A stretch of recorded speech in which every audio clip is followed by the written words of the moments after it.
Hey guys, thanks for tuning in to another video on ForgottenWeapons.com. I'm Ian McCollum, and I'm here today at Morphy's taking a look at what I'm comfortable saying is one of the best submachine guns of the Second World War. This is the Italian Beretta Model 38A.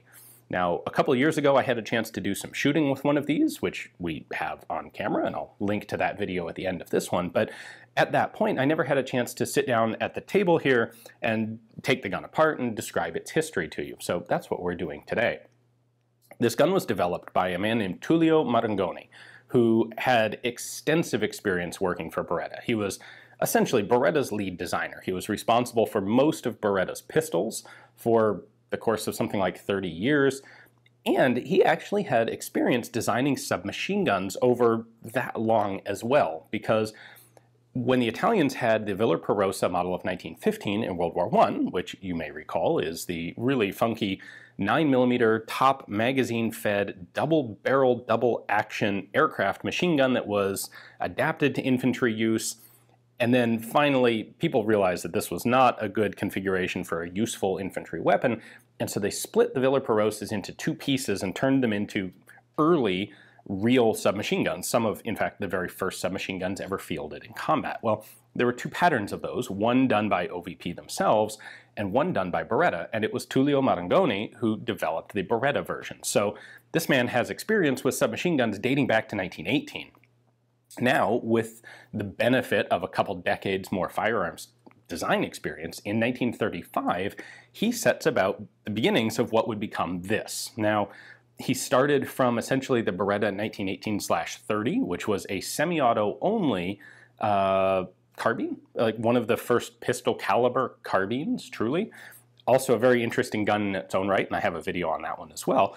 He set about turning that into a military submachine gun. And the early versions in 1935 had some interesting features. They had this big, funky, steampunk-looking aluminum finned cooling jacket, almost like what you see inside the shroud of a Lewis gun. And actually, I should say, perhaps most importantly, the Beretta 38, starting in 1935, was developed for a new pistol cartridge for the Italian Army to use. And this would be adopted as the 9mm M38 cartridge. It was essentially interchangeable with 9mm Parabellum. Prior to this, the Italians had been using 9mm Glisenti, which is rather lighter loaded than 9 Parabellum, and they finally got around to just standardizing, essentially. Now, the M38 cartridge is a pretty potent one, as 9mm Parabellum goes. It was developed specifically for submachine guns like this. So anyway, the short version is essentially at this point, Italy has finally come up to the international standard of 9 Parabellum, which is essential for this gun to really be a success. And the extra power does it well, because this gun is easily able to handle the power of this improved higher power ammunition. So, getting back to where I was, 1935, first prototypes are developed, funky cooling shroud. They eventually simplify a lot of that down. The gun reaches essentially this stage of its development by the very beginning of 1938, January of 38. It's not quite this exact pattern. This is a third model gun. In a moment, when we take a closer look, I'll show you what changed, but they're pretty much just aesthetic changes to the gun. Production begins in January of 1938. It is then 6 months later formally adopted by the Italian Army in July of 1938. Beretta was apparently pretty confident in the gun, and with good reason. So let's go ahead and take a closer look, and let me show you how this thing actually works, and let's take it apart. There are a bunch of things to go over here, and we'll start off with the fact that the Beretta 38 is a relatively unusual submachine gun. Actually, it's a very unusual submachine gun in that it ejects from the left. So we have a charging handle here on the right, and our ejection port is actually over here on the left. Now, the early prototypes were actually a center top eject system. And you may have noticed that I'm talking about Beretta 38, but also Beretta 38A. And the reason for the redesignation to A is a little bit mysterious. There's no formal documentation that anyone has been able to find to explain precisely what the A modification was. The best theory that I have found on the subject, on the question, is that it was the change from top eject to side eject. They went from Model 38 to Model 38A. the original 38 did not see any significant mass production. So virtually all the guns that you find out there are going to be 38As, or the later simplified versions, which we'll talk about in a few minutes. We have a bunch of markings here on the top of the receiver: Mocchetto Automatico Model 38A, caliber 9, and then patents, a couple patent numbers there. And then manufactured by Pietro Beretta, Gardone, Valtrompia, Italy. And then interestingly, this one is dated 1943, XXI. XXI is, of course, the 21st year of the Italian fascist era, which is 1943. Again, we'll talk about this in a few minutes, but there were actually simplified versions of the gun that were made starting in 1942, but they continued to produce the original 38As, as you can see from this particular example that is a 1943 date. We have a proof mark here on the front of the receiver. We have the serial number and caliber markings there on the front of the receiver, 2396. The full serial number is G2396, which you can see on the back of the receiver here. And also on the stock, these used a number of features very similar to the Carcano rifles, including the stock. So things like the sling bar, the stock configuration, the stamping in it are very similar to the Carcano rifles. This particular example is actually the third pattern. So the first pattern of production guns, which are quite scarce, instead of having round holes, had elongated slots in the barrel jacket, and they had a really big two-port muzzle brake. So the same size as this, but two really big ports, one on each side. The first pattern also had a bayonet lug on it, and it used a folding bayonet that was conceptually the same as the Model 38 Carcano folding bayonet, but not actually interchangeable, kind of curiously. They got rid of the bayonet lugs fairly quickly. They got rid of the elongated slots fairly quickly. So the second version retained the bayonet lug but went to round holes like this, and then this is the third version with round holes. Got rid of the bayonet lug, because do you really need a bayonet on a submachine gun? Not really. For controls, we have a dual trigger system that would become very typical of Beretta. The front trigger is semi-auto, the rear trigger is full auto. It's a little hard to see there. And this rear trigger, by the way, has been bent just a little bit. Still works, but that's not quite the shape you would normally expect. The rear trigger is serrated so that in the dark you can tell if you're on the full auto trigger or the smooth semi-auto trigger. There is also a safety lever on the side of the receiver, fire and safe. What this does is lock the bolt in position. So if I engage that, the bolt's not going to open. This does work in either the open or closed position of the bolt. So that's how that works. The original magazines for the 38A were 20-round sticks like this. They did later develop 30s and 40s. The 20s are relatively scarce. It's really cool that this actually has its original 20-round magazine with it. And then one of the other features that Marengoni put on the gun is a sliding magazine cover. So if you're transporting the gun or for whatever reason just have the magazine out of it for a while, you can close that up to keep gunk out of the action. The magazine release is just a simple lever right there. The rear sight is an adjustable tangent. It goes out to 500 meters. That's really fairly optimistic for a 9mm submachine gun, but that was typical for this period, the late pre-World War II submachine guns. Now, disassembly is very easy. We have an arrow here. What you're going to do is push the button in and rotate this end cap so the arrow is lined up right on top.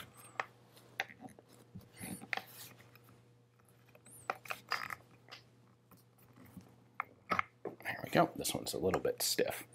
And then I can just pull the end cap off, and we have a self-contained captive recoil spring system in there. One thing to be aware of when you're taking this out, the tail on this bolt is flexible, and it has a tendency to drop down and jam into the stock right here, which you can see has happened a bit in this gun's old history. So when you take the bolt out, be careful to lift the tail up so you don't gouge the stock right there.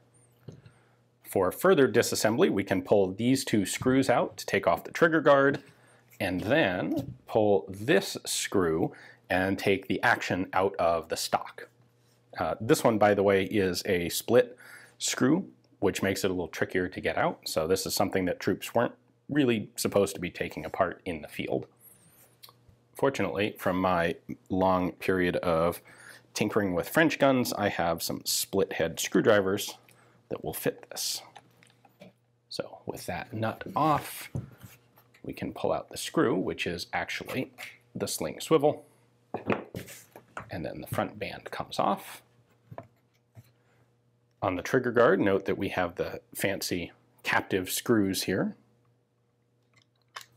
All right, with that screw out, we can remove the trigger guard, and now we can take the action out of the stock.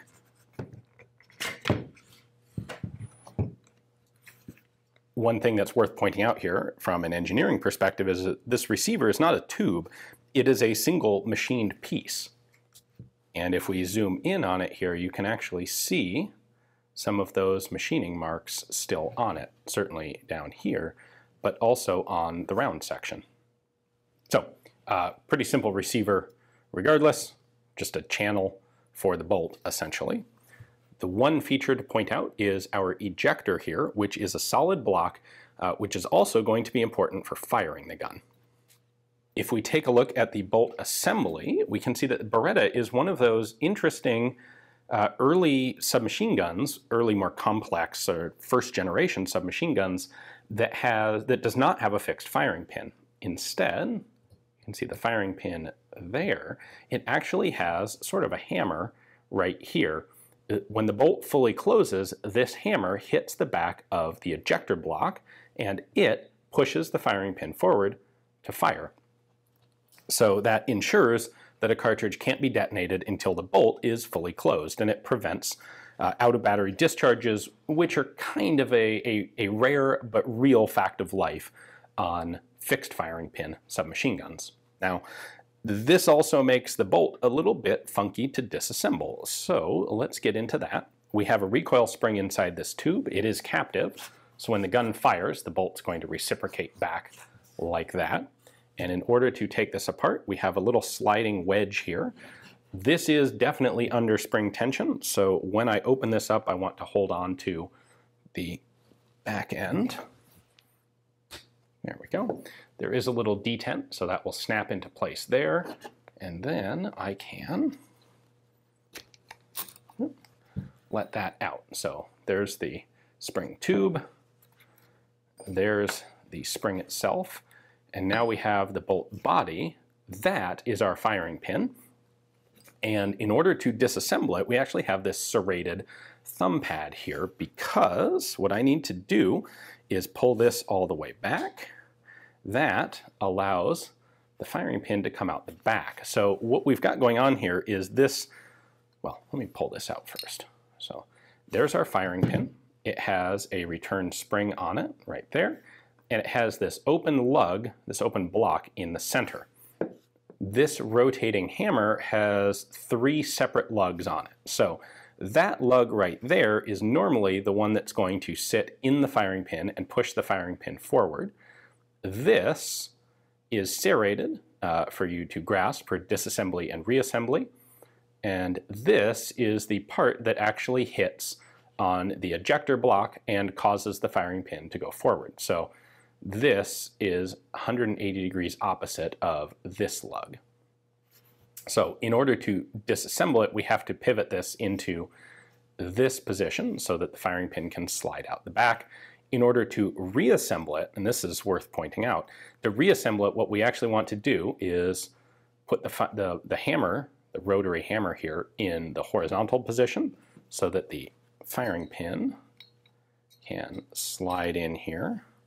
The firing pin has to be able to slide all the way in, like so, and then we want to rotate the hammer up into the firing pin and keep it in place See, it's got springs in it, so if I don't have a way to lock it in place, it's going to pop back out the back of the bolt carrier. So what I do is snap this lug forward, which locks the whole thing in place, and then this can actually stay forward while it's in the gun, because the hammer here doesn't, when it fires, it doesn't travel far enough to have to push this lug back. So this funky thing is just here to allow for disassembly of the firing pin. The production and the further development of the Beretta 38A are another interesting story worth telling. The first 500 guns that were produced went actually not to the Italian army, but to the Italian African police in October of 1938. And then there was actually a significant delay in getting these to the Italian army, because in sometime 38-39, the Romanian army placed an order for 20,000 of them, and Beretta actually produced those before it produced the ones for the Italian army. So the Italian army wouldn't actually start getting these guns until 1940 or 1941. Once they did, of course, they wholeheartedly accepted them, and these became very popular submachine guns. They were initially intended for basically assault troops, paratroops, you know, sort of the special frontline elite soldiers. But as the war progressed, World War II progressed, they would filter out to a lot of other different units, different organizations, and kind of anyone who could get their hands on these really liked to. They became particularly popular with the Germans. Skipping ahead a little bit here, after the Italian armistice, Beretta was occupied by the Germans and continued to produce these submachine guns for German usage, both these and the simplified version, which I should also mention here. As early as 1941, there were plans in place for a much simplified, cheaper version of the Beretta 38. These would go into production in 42, become known as the Beretta 3842, 3843, and 3844 as they went through a number of iterations. But what they would do, essentially, is get rid of a lot of the fancy features. They got rid of the barrel shrouds, they got rid of the magazine dust covers, they got rid of like the whole fancy bolt firing system and went to a much simpler fixed firing pin, very basic, very plain bolt. However, these guns actually continued to be produced in the original Beretta 38 configuration, like this one, through 1944, and we saw this as a 1943 production one. They were manufacturing 38As and the simplified versions at the same time. It's unclear exactly why they were doing this, aside from perhaps leftover stocks of parts. There are even some really funky hybrid guns out there that have simplified front ends, like the simplified barrel, simplified bolts, but 38A receivers that were produced under German occupation. So that was clearly a matter of cleaning out old parts, but as I said, they were producing the fancy ones and the simple ones at the same time. Overall production figures are not clear. We know that there were at least a couple 100,000 38s of various patterns made during German occupation, because some of the German records survive, but as far as total production of the 38As under Italian governance, we just don't really know, but quite a lot of them. So lastly, the story of this particular gun is, I think, worth telling. This is a US veteran bringback gun from World War II. The soldier who brought this back proceeded to, when he got home, give it to his 9-year-old nephew as a gift. What could be cooler as a 9-year-old than getting your own actual submachine gun? Also, what could perhaps be more American?